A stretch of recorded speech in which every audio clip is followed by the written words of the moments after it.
Hi there and welcome to this video where we'll be going through 10 top tips on how to prepare for the TSA exam. Tip number 1 is to use the past papers. There are lots of past papers on the Cambridge admissions testing website, which is the company that administers the TSA, and you should use as many of these as you can. It's really important to practice to time for both Section 1 and Section 2.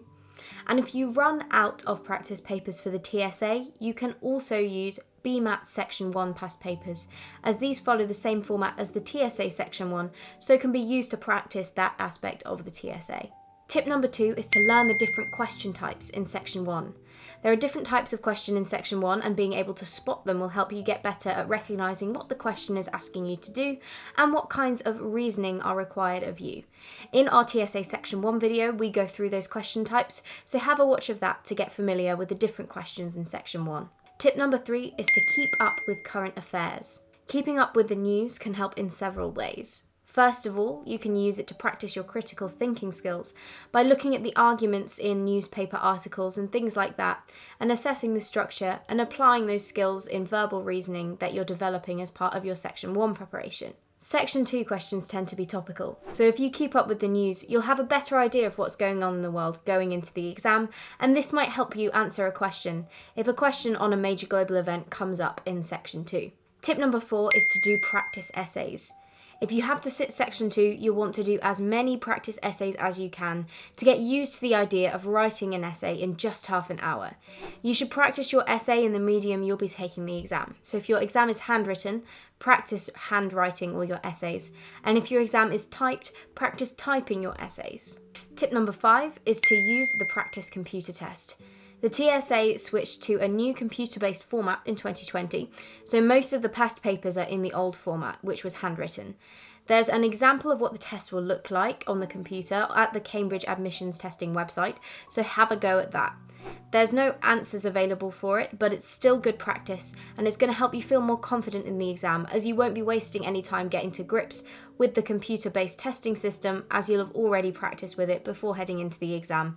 That way you'll be able to devote all of your time to answering the questions, rather than getting confused by the computer-based format. Tip number 6 is to use the specimen test with explained answers for Section 1. There is a specimen exam alongside all the past papers, and the great thing about this exam is it has explained answers.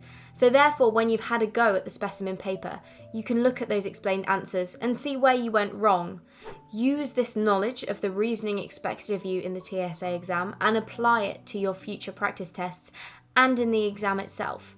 This is your only chance really to get an idea of what the exam setters are looking for and the kinds of reasoning they expect you to be able to do, so it's a really valuable resource for you to use in your preparation. Tip number 7 is to use BMAT Section 1 past papers. Because there's a finite number of TSA Section 1 papers, if you want more practice, the BMAT Section 1 papers are great. The question styles are exactly the same, the only difference is that the BMAT Section 1 is shorter than the TSA. So therefore it might not be as good of a practice for the timings and sustained attention required to do the TSA, as it is a shorter paper. Nevertheless, it's more questions in the same style for you to get used to the types of critical thinking and problem-solving reasoning you're expected to be able to do for the TSA. Tip number 8 is to brush up on your math skills. You don't get a calculator in the TSA, so it's important that your mental maths skills are as strong as they can be. If you've taken maths to A-level or equivalent, it's still important to practice, because chances are the qualification you're doing will allow you to use a calculator for everything, but that's not possible in this exam. And if you haven't taken maths to a further qualification, you need to review it. The maths in the TSA is at GCSE level and tends to be on the simpler side of what would be expected of you at GCSE, but it's important not to assume you can still do it. Make sure you review those math skills and make sure you're really confident in them, as in the exam it will save you time if your mental maths is really quick. Tip number 9 is don't neglect the rest of your application during your TSA preparation. The TSA is a really important part of your application, but so is the rest of your application, including your personal statement, your UCAS application, and your A-level predicted or achieved grades. So don't let TSA preparation get in the way of these. There's no point preparing for the TSA so extensively that your personal statement or predicted grades aren't up to scratch and cause you to get rejected. There simply isn't a TSA score that's going to guarantee you an interview if the rest of your application isn't up to scratch. So therefore, it's really important to find a balance during this busy time where you're preparing a lot of different things at once.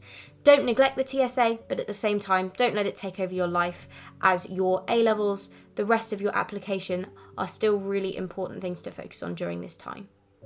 And tip number 10 is start preparing in plenty of time if you can. A good few months before the exam is a good window to begin preparing. Of course, if you've left it a bit more last minute, don't panic, as some preparation is always better than none. However, don't expect that you can prepare for this exam by cramming the night before. It's a skills-based test, both Section 1 and Section 2. It's not the kind of thing you can cram a bunch of knowledge for in the few days before, as it simply isn't a test of knowledge, and skills are things that require development over time. Don't assume you'll be fine leaving things to the last possible minute.